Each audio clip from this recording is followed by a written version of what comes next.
system works is what I'm going to discuss now. Now the journey. So we have the mobile app.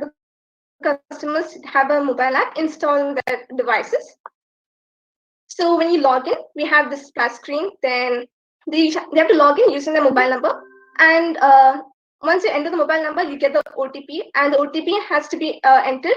So this is verified. Once it's verified, the user would be directed to the home screen. So then we get to the home screen, and then we have an QR code scanning option. So what happens is, okay, you get the QR code scanning option. Now, in the ATM machine, there's a QR code. So with this mobile app, you can scan the QR code present in the ATM kiosk screen. So in order to avoid the fraudsters from using the QR code or collecting the money from the users, this QR code would be refreshed or would be changed every minute. And each ATM would have its own QR code and make it more safer to use. And that is a part in the ATM screen. So I scan, like once the customer scans the QR code, you enter the mobile app part. Now in the mobile app part, you enter the amount to be withdrawn. You you create an account in the mobile app. So you can cards, like you enter your cards, so click on the saved card. Then you enter the PIN number. Then you have additional lock, as in you can enter use your fingerprint or and the password can be used. So this is okay. Once that is done, we need to insert a hardware key into this ATM. Now this hardware key is a two-factor authentication key. Now, we'll be using that and we'll be inserting into this ATM. So this a USB type key is called the B key, and it is. No, I'll be talking about that now. So once that is inserted, the transaction is completed. Now what happens here? So the customer has a two-factor authentication key called the B key.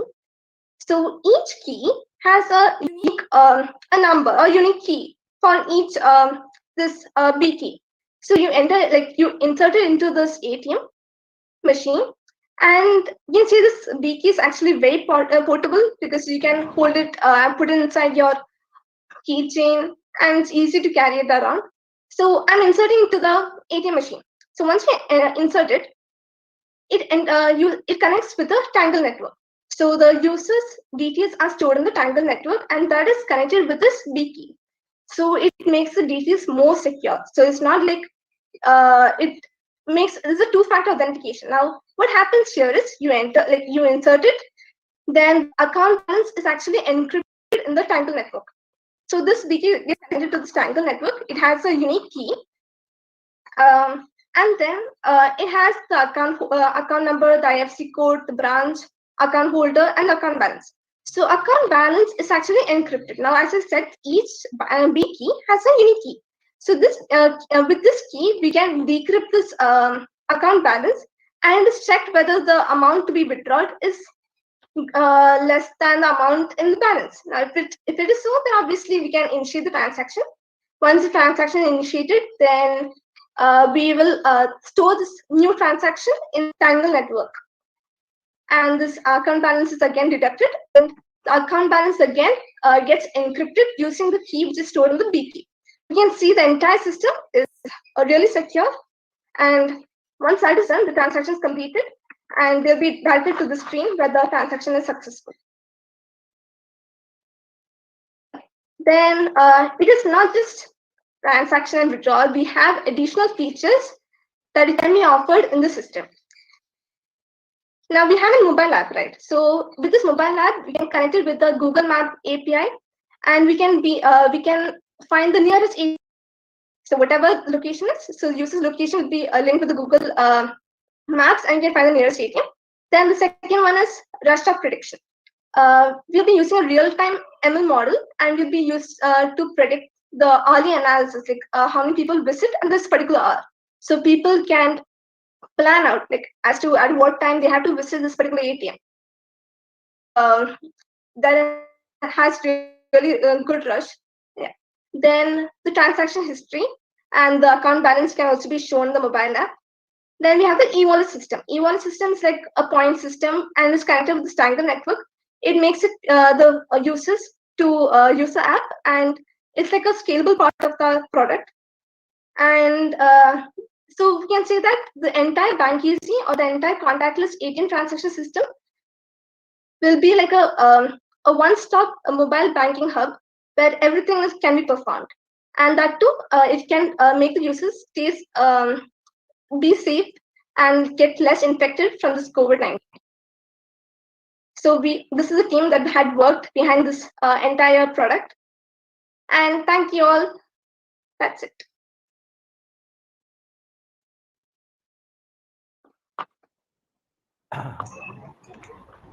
Thank you, Kezia. That was a wonderful presentation by you. This particular product, I would say, is a very novel thing in the sense that it has addressed all the issues that are that has to be there in a secure transaction using.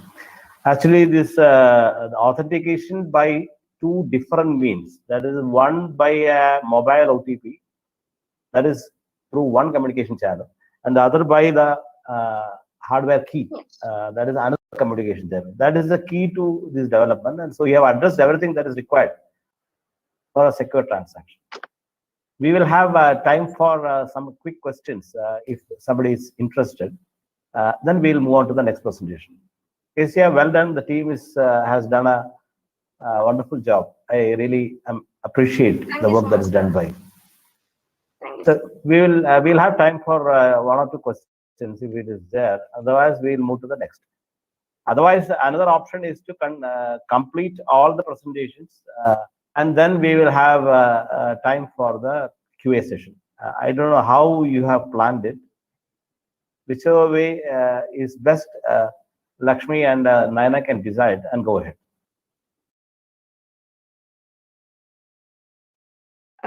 If there's any question, then they can just put it right now in the chat box or somewhere, or else we can move on to the next speaker.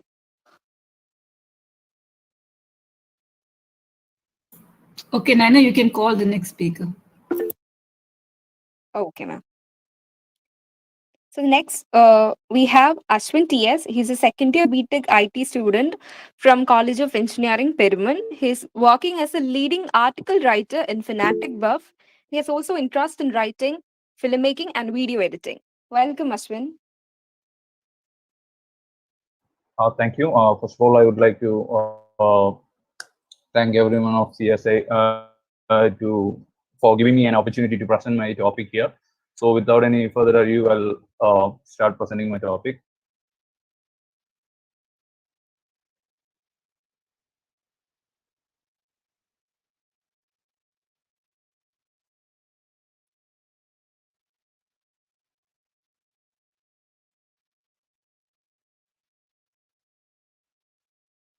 Is my screen visible? Yes. Yes. Okay. So good evening. I'm here to tell you about the layer web and how to use Tor. So most of you attending here might know about what are the layers of web and might have heard about Tor. But I would like to emphasize on what are the opportunities that lies in it. So for us to explore the opportunities, we must first of all know what are the layers of web, and we must also know how to access these layers and their differences. So let me jump right into it. Okay. I've divided my presentation into 5 parts. First of all, we see these layers of web. Secondly, we will see what are their differences, and thirdly, we'll go for Tor and we'll explore what is in Tor and how to install it and all. And fourth, we'll go for the legal sides of these layers of web, since like you heard of the many layers that are and many legal activities going on many of these layers. And lastly and finally, I'll talk about the opportunities that lies in the dark web. And mostly the opportunities isn't for me to say, it's something for you to understand, and it's for you to find out whether these the world of internet suits you or not. So without any dragging, I'll just enter to my topic. So first of all, what are the layers of web? So basically the layers of web are divided into surface web, deep web, dark web. if you go in detail, there are more layers than these, but the general category are surface, deep, and dark web. So when you look at what is surface web is it has many names. First of all, it can be called index web, visible web, uh, clear web, or it is called many names. So surface web is anything that you see or that you search using the normal browsers like Google or Bing or Yahoo. You just anything that is like can be searched or queried in your own browsers, like your own legal browsers. So those kind of stuff are called surface webs. The website in these webs are readily available to every general people because, for example, Wikipedia or IMDb, you can get the information. It's not restricted from you. You can easily access the information. So these kind of web pages, including the surface web. So that's the whole thing about surface web. It's just as easy as I said. It's just things that are readily available, things that you see through a Google or Bing or Yahoo is something that you say as a surface web. And when you come to deep web, this is an area you need to really understand. Most of the people misunderstand between deep web and dark web. Both are not same. And dark web is something a part of deep web, and it's not the same. So the thing is, the deep web refers to the part of internet where you need a specific authorization, or the data is hidden from you. The data you're searching are hidden from you. For example, taking the case of your Gmail account. If it's like any other web pages like Wikipedia or something, people could easily access your emails or your data through simply searching out your email address. But no, you could only access your email address if you know the specific. So these kind of websites, which are hidden from the general public but can be access to authorization, are known as deep web. So sometimes websites like those websites might banned in specific country but not banned in other countries, can be accessed through deep web. These kind of websites are also known as deep web. So this is the general outline of what is a deep web, and then we'll see what is dark web. This is something that mostly interpreted as a legal side of the web. I'm saying that this is not something illegal. Dark web is a part of web, but mostly illegal activities are carried on it. But it's not illegal. No, dark web is not an area of illegal.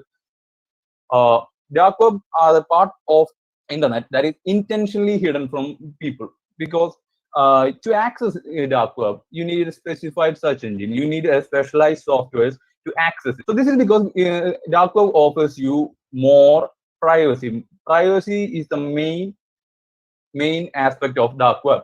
So you see, like you know how much privacy you are gotten on a surface web. Like even if you use WhatsApp or Facebook, the privacy you get, it's not that anyone can peek into your privacy, but the dark web offers you additional privacy because it is so much layered.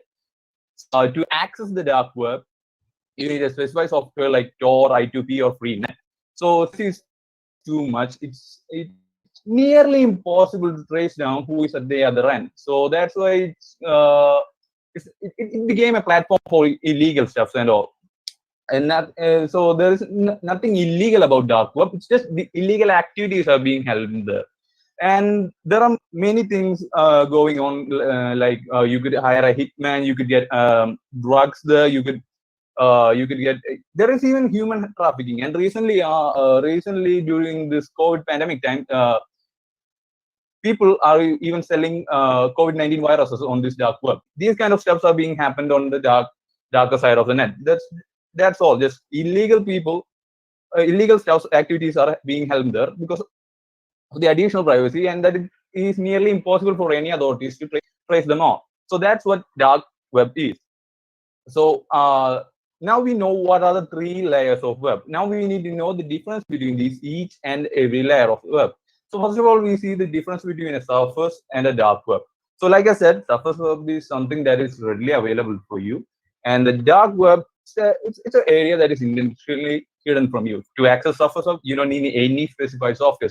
This any of your systems like your PC or phone or anything, Safari, anything, that's enough for you to access the Surface Web. And for the dark web, you need a specified software that guarantees you privacy, like the Tor or I2P or Freenet. And so the next thing is that, ironically, there are illegal activities even in Surface Web. You can see that many hackers are even in Surface Web, and there is also many illegal scams happening in the Surface Web as well. But the amount of illegal activities that is being held at the dark 500 times more that are held in the Surface Web. This is, as I said, due to the privacy and the authorities finding it difficult to trace down who is behind it. So that's the whole difference between these things. So now the most confused area of this web is whether the deep and dark web are same. No, like I said, they're not same. Whether they're related, yes, they're related, because deep web, dark web is part of deep web, and that doesn't mean web is being also accountable for all the illegal activities that are happening in the. There is a difference between them. So dark web is mostly used for illegal activities, but mostly deep web is used for legal activities. Like deep web consists of authoritative pages, like government official and databases, which only an authorized person could access. Anyone can access using a specified software. And not only that, many people can even sell or do any legal stuff there. So there is no one accountable for the dark web activities, whereas the deep web activities are held accountable by authorities. Authorities are monitoring what's happening on the deep web, but the dark web, there is no more monitoring. And that's deep web and dark web's differences. So I think you got an understanding of the layers of web. So I mean, like, what is dark, what is deep web? So these are just the something that you should know before we explore what other opportunities you will get inside this dark web or deep web. So how to access these dark or deep web dimensions? The obvious way is Tor. So, the dark web came to popularity because of the introduction to Tor. Dark web has always been there, but since Tor came in, Tor was initially founded in 1990s by the U.S. Navy, but they initially founded because they need a secure network to transfer information between the soldiers and the naval officers. But since it's only belonged to them, they know that it wouldn't be remaining anonymous anymore. So they on 2003 they decided to make the browser public. So more people began to use it. So the anonymity of the user began to increase. So that's why with the introduction of Tor on 2003, dark web has gained more prominence. So more people began to use dark web for privacy. So dark web is the mostly used because of for information sharing or letting the voice out. For like example, if you look at the cases of China and Korea, people have limited access to media. They couldn't protest against anything. So dark web in popularity because people were posting their blogs or things against the government or anything through dark web, and they were in trace. So this platform later got corrupted when illegal activities started to emerge there. So that's the thing about Tor, and still 60% of the funding for Tor's running and functioning is being funded by the U.S. Navy itself, because it's relevant for them, because without the Tor they couldn't still like send information anonymously. It's even used by the government itself. So that's the Tor. So I'll tell you how to install a Tor. So if you want to use dark web for any information or anything, I'll tell you how to use Tor. All you gotta do is go to www.torproject.org. A window will open to you. So there all you have to do is click on download Tor browser. You can see right there. Click that option, you'll be coming into a window where you are asked what system you would be using. In this case of the video, they're using a MacBook. So they click on the Mac. even if it's for Windows, the operations and all are same. It's 99% same. So there won't be any differences in that. So after installing the whole application, you'll be asked to either connect or configure after opening it. So mostly we don't need to press the configure button because in most of the systems, it will be automatically configured. So all you gotta do is now click on the connect button, which will directly take you to the browser. So as you can see, after they set up the browser, you'll be directly open to the Tor browser homepage. And here you can see that they're using a DuckDuckGo search engine. I'll tell you about DuckDuckGo in a while. If you want to really totally being anonymous while using this browser, all you gotta do is search here like check.torproject.org. So you see, if you type in check.torproject.org, it will directly take you to your authorization. So you will be seeing that a new IP address belongs to you, like 194, like shown here. So that's it. And the another advantage, the most brilliant advantage of Tor is that even if you don't want this IP address, you can change it anytime. This fake IP address that you are given can be changed anytime when pressing on this onion icon right there. So you could go there and click on new identity. You will be given a new IP address. So, and then I'll show you how the Tor works, how it's going to work and functions. So if you search anything like DuckDuckGo in this video, if you search anything in there, and after clicking on this informative icon there, it will show you that your IP address has been bounced 3 times. So that's why the Tor is so famous. So I'll explain the functioning of Tor. So if you just imagine that you're sending a mail to your friend. So in normal cases, the mail you're sending will go from your system directly to your friend's system. So the difference comes here. So when you're sending something from the Tor, the data is first bounced to another IP address, which is then again bounced to another IP address, which is then again also bounced to another IP address. So minimum of 3 bouncing of your data will be happening there. So that is making the authorities more difficult for them to keep on monitoring and also to keep track of your activities on these browsers. So that's why Tor became so popular, and Tor guarantees you privacy. So as you can see, when we search DuckDuckGo or anything, the browser first bounces its data from an German IP address, then to an IP address in France, then to an IP address in Germany. Then finally it reaches the destination. So even if you don't want these circuit of IP address to be the ones your data bounces, you can click on a new circuit for this site, then immediately it will find another route to bounce your data. So that's how Tor gives you guarantee of privacy. So the next thing I want to say is DuckDuckGo. So DuckDuckGo is the search engine used in Tor browser. So the difference between Google and DuckDuckGo is that Google is just way faster than DuckDuckGo. Mainly that's the difference, because it's mainly because DuckDuckGo is slower because of these multiple bouncing of data. So that makes DuckDuckGo and Tor even more slower than it. So the next thing, if any of you have Tor or use Tor, you must be cautious of it, because like I said, no one is held accountable for it. So there are many malware scams and viruses always present there. Even hackers are always present there to steal your information, so that they could sell it for other purposes. So the thing is, you must always keep your Tor browser updated. You must always update your Tor browser, or it might even be, like hazardous for your system itself. So if any of you are using Tor or are visiting dark web using Tor, you must always keep your Tor browser updated. That's an important thing that everyone must follow. So that's about Tor. And the thing is, let me simply explain to you how Tor works. If any of you couldn't follow my webinar up to now, Tor, the name Tor itself comes from the onion router.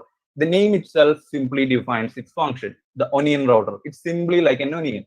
You could peel away so many layers, and it will still be going on. So that's the function. It has so many layers that you cannot trace out who's behind in the other end. So that's Tor. So let's see how legal and legal business collide here in the dark web. So how the authorities tackle the legal businesses in dark web. So normally, any illegal activity that is going on the web, like surface web or even in deep web, being tracked down using the IP address of the user. Here in Tor, we cannot do that. So that's the main problem they face. So in 2005, even Interpol introduced a dark web training program enabling their hackers or their cybersecurity to monitor. They literally trace out the user. It allows them to monitor what is happening on the dark web. So like that. For example, I'll tell you something like Silk Road. Silk Road was founded in 2011, and it's a dark website that sells in everything illegal, drugs and guns and everything. It sells almost any kind of illegal thing you could think of.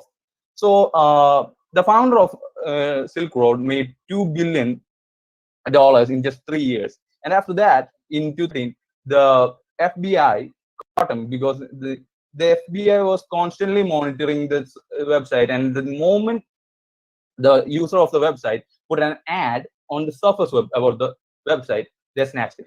So right now, the founder of Silk Road is imprisoned for 30 years in US. So that's the thing. So it is nearly impossible to for us to get you. There are ways the authorities can get to you. There are many ways.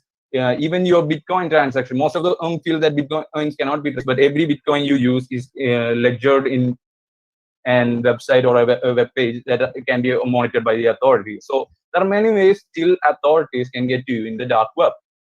So now you know the different layers of web. What are they? Their differences to access them. You know the legal sides. So what opportunities lie there?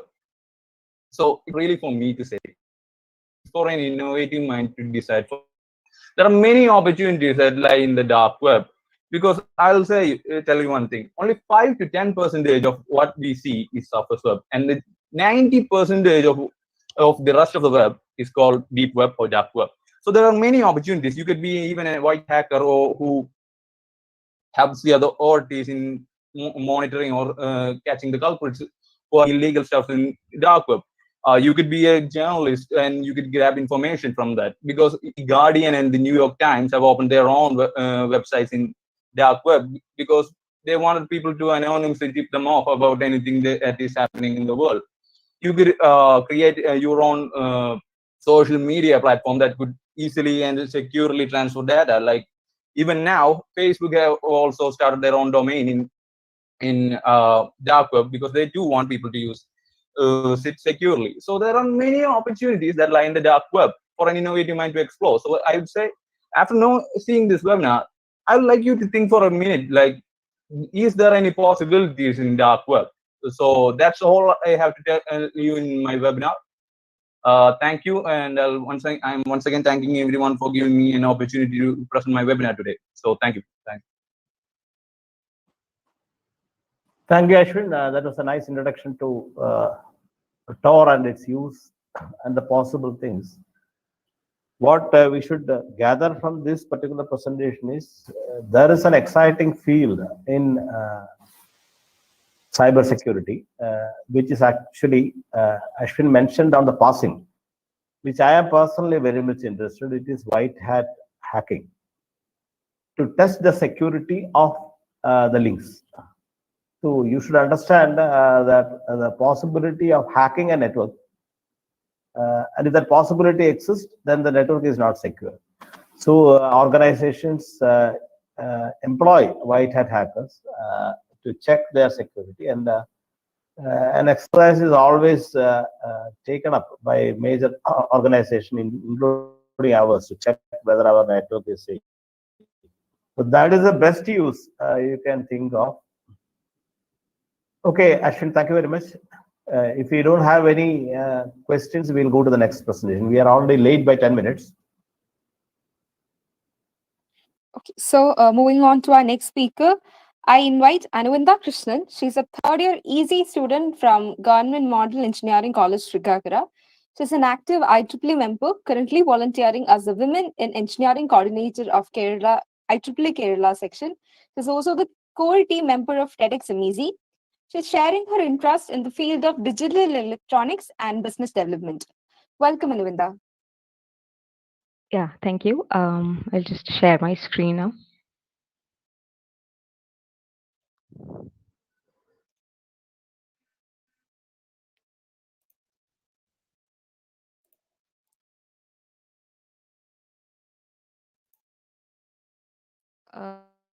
I hope my screen is visible. Yeah, it's visible. Yeah. Okay. Yeah. So, good evening and a hearty welcome to everyone. Myself, Anvanda Krishnan. I'm a third year undergraduate student at Government Model Engineering College, Thirkkakra. And today I'm extremely honored to be here presenting to you all my topic, the bidirectional visitor counter for crowd control. So, COVID 19, the virus that has brought the whole world to a halt. COVID 19 has adversely affected the global economical and political balance and has had an unfavorable impact on the day to day lives of common people. We know as a matter of fact that it is almost impractical for people to stay indoors until the pandemic has gotten over, since the whole balance is going to get disrupted by doing so. Thus, the most efficient way to go back to our normal lives without risking our health is maintaining personal hygiene and monitoring the movement of people to avoid crowding and to ensure social distancing. Thus, there is an immediate need for efficient and cost effective systems to monitor citizens' safety and to ensure that people follow the prescribed safety measures to their best.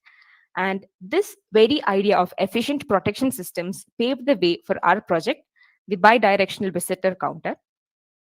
So our system, it keeps track of the number of persons entering and also leaving a room or any closed space with the help of an IR sensing mechanism for the sensing part and microcontrollers for the counting part. Our system monitors the number of people that are present at a time at a place to prevent crowding, thus providing ample space for movement without any contact. So we took inspiration for our project from the following already existing papers that we found, and also with the help of a lot of online resources available. So I'd like to say that similar systems are being used in various places for various different purposes. So our sole motive was to leverage the existing technology and carry out slight modifications so that it suits our requirements. Now, here is a very brief block diagram to explain our system. As we can see, we have two PIR sensors as the input interfaced into the Arduino module, and we have an LCD display as well as an LED as part of the output. Now, getting detailed into each of the components, we first have the Arduino module, which is the master component of the entire circuit. This microcontroller board, it also has various other components and also modules that are interfaced into it. And next we have the PIR sensor or the passive infrared sensor, an electronic sensor that measures IR light that is being radiated from object in its field of view. It is simply a motion sensor or motion detector. Then we have the output elements, the LCD display to show the information when the person enters or exits, and the LED to indicate when it reaches the maximum input capacity. Okay, now moving on to the schematic circuit, we had the whole system designed and also simulated online. So here is the circuit that is laid out. We, yeah, so we have the Arduino module here, and interface to it is the LCD display and also the LED. And we have PIR1 and PIR2, the sensors. And now I'd like to discuss the basic working of our system. So let's assume that PIR2, the second sensor, PIR2, is nearer to the entrance. And so when a person enters, the sensor starts detecting the motion. So the entering of a person is marked by a high signal in PIR2, followed by a high signal in PIR1. So this marks an increment in the number of people. And the same is displayed on the LCD screen right after that. And when a person exits, the sensor again detects the motion, and this is marked by a high signal in PIR1, followed by another high signal in PIR2, which marks the decrement in the count, which marks the exit of people.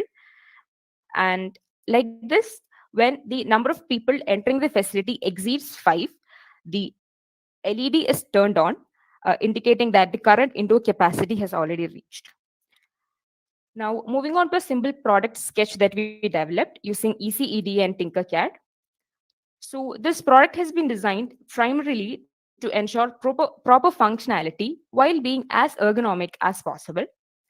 And this product can be closed when not in use, like this, and opened while in use manually, as the images show. And main components include housing for the Arduino Uno and the LCD display, and two cylindrical housing at either ends for the PIR sensors. And the distance between both these sensors is approximately 46 centimeter, just to ensure that the device does not miss any person that is passing through the door. Now, I have a quick video of the simulation that we did. So I would ask the audience to majorly concentrate on the rightmost side in the sensors. We have these things which indicates the signal if it's high or low. So we'll uh, we'll we'll see that once the person is entering, there is a high signal shown in PIR 2, followed by PIR 1, and then the LCD screen will display. Sorry. Okay. Okay. So then the LCD screen will be displaying the number of people that had entered. Oh, sorry. Okay. Sorry for that. Okay. So yeah. So that is entering people inside 1. We can see the PIR 2 for a high signal followed by a high signal in PIR 1. And then people inside entering are increasing. Similarly with the exiting, high signal PIR 1 followed by PIR 2. Okay. Now we are going to see a case where the number of people inside is exceeding 5. We can see that once the 6th person has entered, the LED will turn on and start lighting, indicating that the input capacity is maximum. So we have 5 people inside. Yes. Okay. Yes, the 6th person is about to enter. Okay, the number of person is 6, and we can see that the LED has turned on. So this is a very brief simulation of our project. Now, here's a simple flowchart explaining this process. So as the system starts, when a person enters, the counter is incremented and also displayed. And in case the count exceeds 5, the LED is turned on along with the display. And when a person leaves, the counter is decremented by 1, and then the count is displayed by the LCD. Now, moving on to the output, it will be displayed in the given manner accordingly when people enter and exit. So here we have once a person enter, we'll have people inside, and it shows that the people are entering. Now, people inside are 6, and we have the LED turned on right here. Then people exiting, and the number of total number of people that are inside. Now, moving on to the applications of the system. So we are in this pandemic now, and it is important that we maintain distance as well as discipline while at public places. So this system could be used at public places like malls and parks, and also during mass gatherings to keep a toll on the entrance and restrict the same accordingly. Especially during this time of distress, with a large number of daily COVID tests and also vaccination drives going on, it is especially important that people are keeping their distance and are monitored very properly. So this system could be handy in such situations, especially since we would not need technically qualified personnel to handle it. Now, this being a very basic version of the technology, we really believe that an advanced and closely curated version of the same could be used for bigger aims, and integration of the system to the cloud would aid in real-time data monitoring.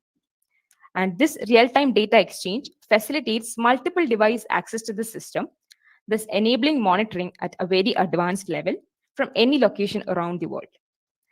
An advanced modified version could be used in emergency situations as well, where manual counting could turn difficult.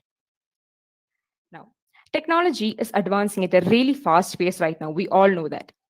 It has definitely answered the call for a new form of public health that illustrates opportunities for enhanced agility, scale, and responsiveness.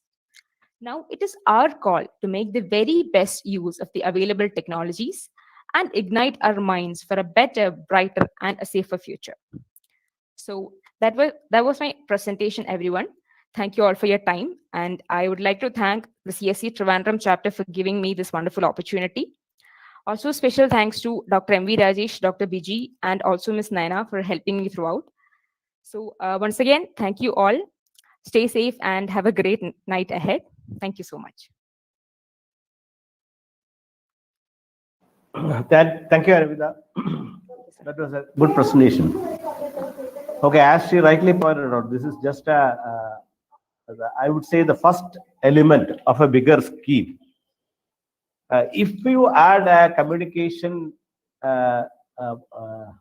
device to this particular thing, like a communication to a network, then this can be deployed in large numbers at different places and can control the crowd in a multiple entry system also. For example, like in a theater or in an auditorium where there are multiple entries, this particular device need to communicate to a central system. So that opportunity always exists, as she has pointed out. So this is a wonderful thing, and it's the need of the hour. Thank you, Aravinda. You go to the next presentation. Thank you, sir. Thank you so much. So now we have our final speaker, Amrita Jiju. She's a first year BTech IT student from Government Engineering College, Barton Hill, Trivandrum. She's an IEEE RAS Junior Committee member as well as the Web Development Committee member of IEEE SBGZ Beach and has organized several events, including the Best Day Talk series. She's also the title winner of Young Innovator conducted by IDCGC Beach. She has her area of interest in front-end web development, PCB designing, audio editing, and she's a violinist and has interest in painting, calligraphy, and photography. Welcome, Amrita. Thank you, Ms. Naina, for this wonderful introduction. Am I audible? Yes, you're audible.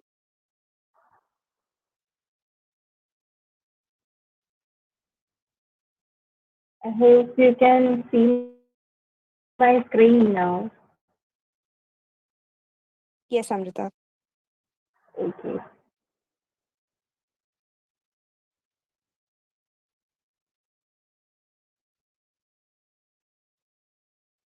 So, hello everyone, respected chair, organizers, fellow speakers, faculties, and my dear friends. It's indeed a great honor for me.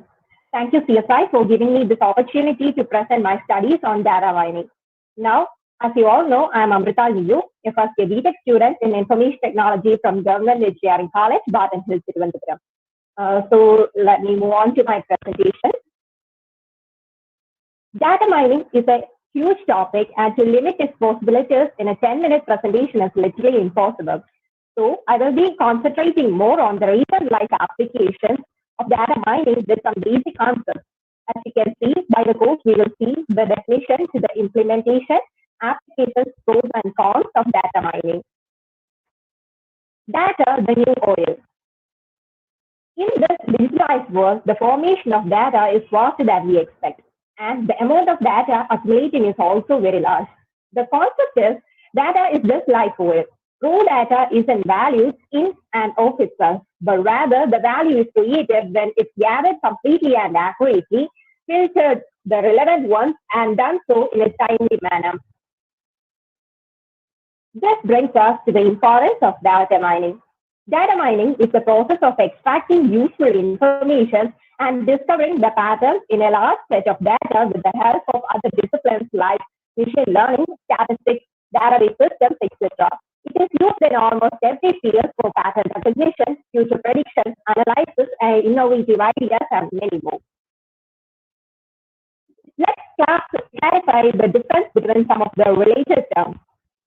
Data mining is a subset of data science. In fact, data science is a broad field that includes the process of capturing data, analyzing and deriving the insights. On the other hand, Data mining is mainly about finding useful information, utilizing it to uncover hidden patterns in the data set. It also includes steps such as data cleaning, statistical analysis, pattern recognition, data visualization, machine learning, and data transformation. How data mining is implemented. So basically, we should have a clear study about the problem, what we need to sort out, identify the root and cause, identify the sources by which we can collect the required data, collect, preserve, and process the information, come up with solutions, and set keep it strategic and implement it in practice. Architecture of data mining is nothing but the various components which constitute the entire process of data mining. The significant components of data mining systems are the data sources, data mining engine, data warehouse servers, the pattern of evaluation module, graphical user interface, and the knowledge base. And it goes exactly the same way as I have mentioned before. Data mining, as mentioned earlier, has or used in almost every field to facilitate working. Some of them include business, telecommunications, fraud detection, education, medical industry, disaster management, and so on. Let's explore some of them. In business, data mining is used for market and consumer segmentation, competition analysis, finding market trends, predicting interest, etc. It can be also used in optimizing and flourishing business. Even big companies like Amazon use this technique, and I don't have to explain the personalized that we all get, and this is all the part of the game.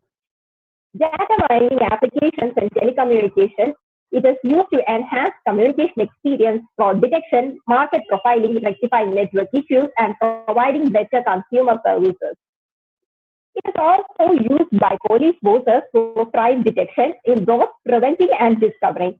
Analyzing data, pre-records, and history can predict the crime, its frequency, intensity, and thus prevent it from happening.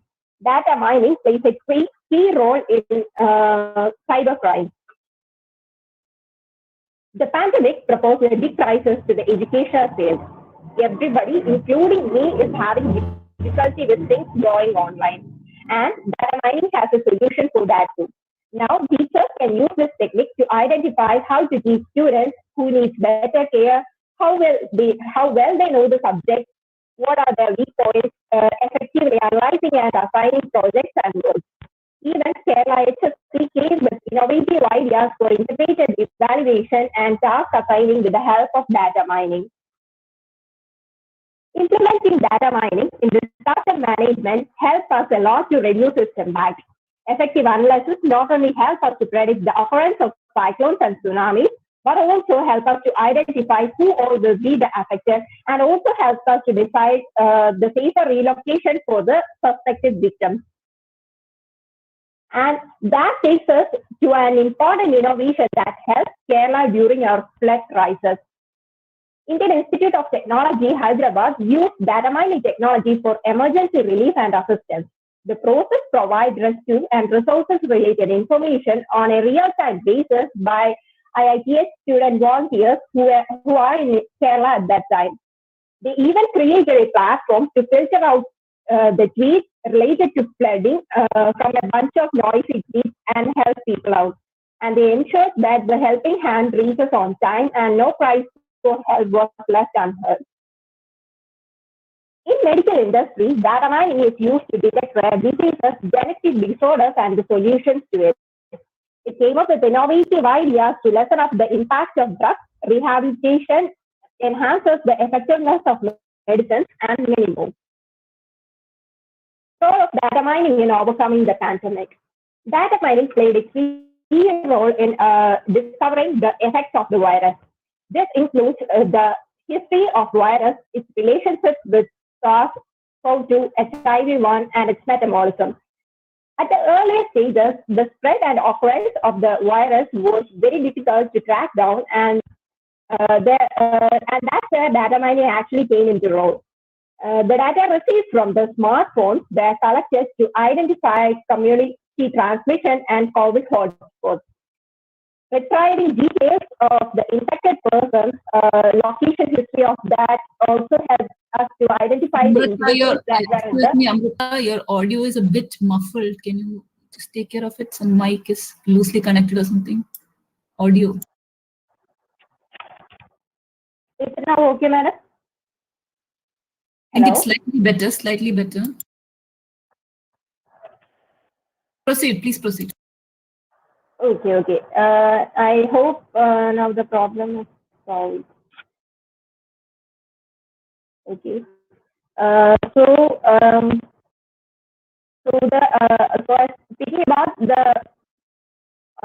collecting data from the smartphone users, tracking their location history, etc., helps us to identify the individuals who are at the risk of getting more infected. Decentralizing data and finding global trends is now more simplified, and not only the virus, there were also certain irregularities that were moving up during the lockdown period. Many of us was having mental depression and non-serious illness, and that tracked down with the help of data mining. Ignorance about the virus was also to an extent brought down with the help of SMS campaigns, poster releases, webinars, etc. Data mining made it more effective and ensured that the information reached the targeted audience.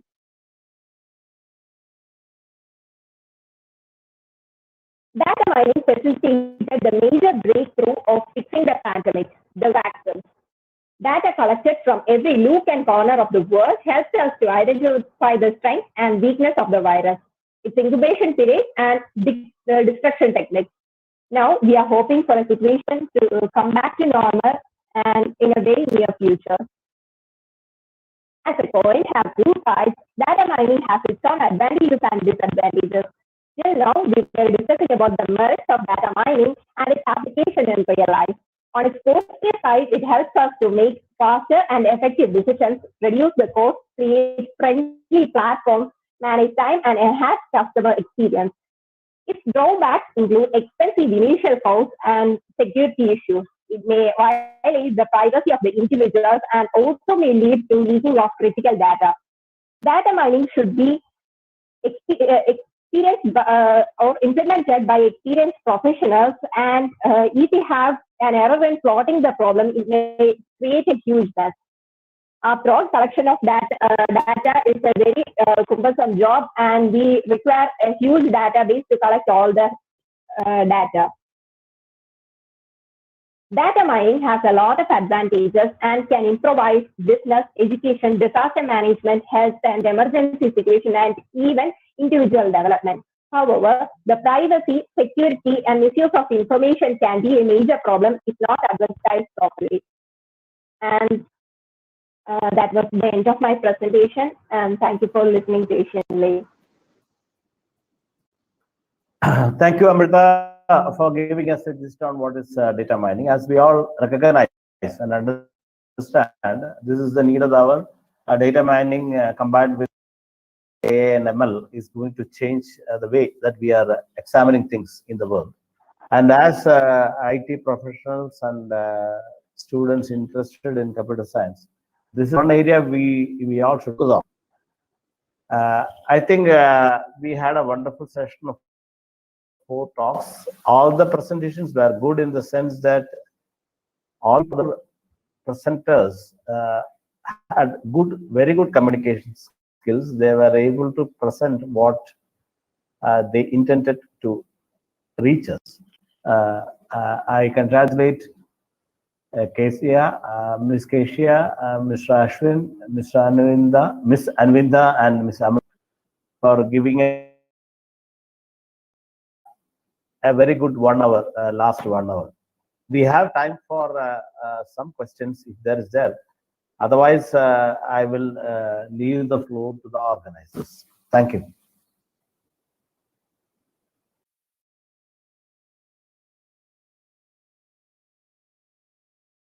The floor is open for questions from the audience.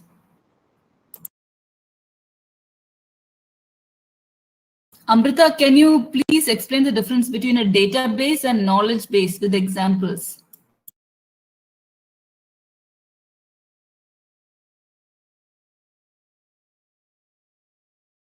You had mentioned knowledge base in one of your slides. Hello, am I audible? Yes, Amrita. So, Madam, can you make the question clearer? Can you explain difference between database and knowledge base? Knowledge base, in one of your slides, you had mentioned knowledge base. In one chart, there was, you had said knowledge, KNOWLEDGE, knowledge.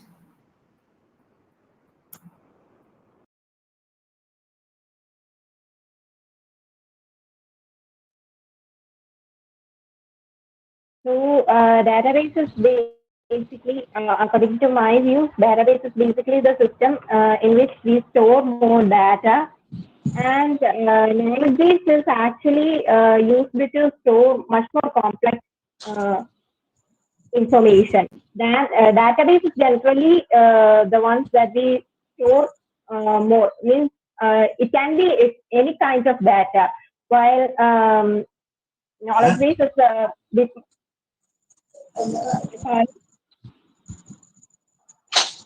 Yeah, Basant here. The database is a subset of knowledge base.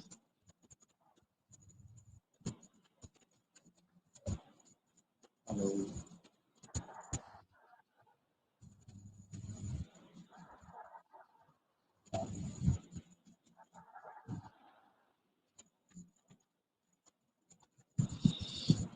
Okay, anyway, all the people are, it's a wonderful presentation, very good communication skill. All the people are having very good communication skill. For the last couple of meeting I'm attending, this I feel very good. All the people are capable of handling things, and they are expressing their ideas in a very good manner. Congratulate all the people. Thank you.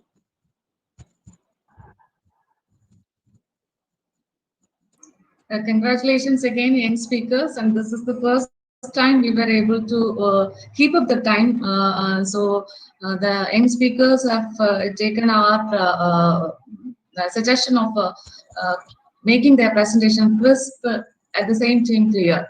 So as we used to mention, it was a crisp, clear presentation. Hats off to the India speakers. Yes, I'd like to congratulate all the speakers once again. Once again, I was impressed by all four of you. The first speaker had done some project. Second speaker gave a very clear explanation of the dark web, deep web. It was extremely clear presentation, very interesting, very simple to follow as well. The third speaker also had done a project, practical work, and she gave a overview into her work. It's very good. And the fourth speaker as well, it was more of theoretical. And since she's a first year student, she deserves special kudos for taking interest in this topic. Okay, all the best and keep it up. Hi, Supra. Amaya. Naina, we can close the session, Naina. Okay, ma'am. So we can conclude today's session. Thank you, everyone for joining us. Thank you so much. Thank you.